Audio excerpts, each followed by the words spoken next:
আসসালামু আলাইকুম ভিউয়ার্স। যে এই যে এক্সিও গাড়িটি, এই গাড়িটির সমস্যা হচ্ছে এই মিরর লাইটটি ভেঙে গেছে, প্লাস এই গ্লাসটি ভেঙে গেছে। তো ইনশাল্লাহ আমি এটা থাইল্যান্ডের গ্লাস এবং কি এটা মিরর লাইটটা হচ্ছে অরিজিনাল, দুইটা গ্লাস এটা এই দুটোটা লাগিয়ে দিব এবং কি টুকটাক কিছু কাজ আছে সেটা করে দেবো ইনশাল্লাহ। তো এরকম যাদের ভাঙে তারা আমাদের কাছে আসতে পারেন নির্দ্বিধায়। তো শুরু করা যাক।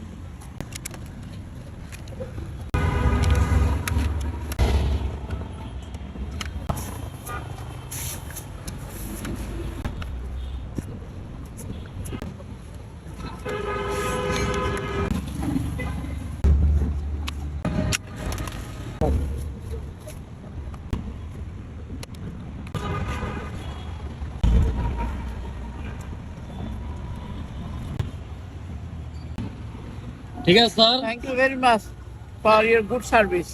Thank you sir, thank you. Okay, take care. Bye. জি, আল্লাহ হাফেজ। Allah. জি স্যার, আল্লাহ হাফেজ। Allah. তো ইনশাল্লাহ এই কাজটি কমপ্লিট এবং কি এর মধ্যে আমাদের আরেকটি কাজ এসে হাজির। তো এই গাড়িটি দেখি কি কাজ।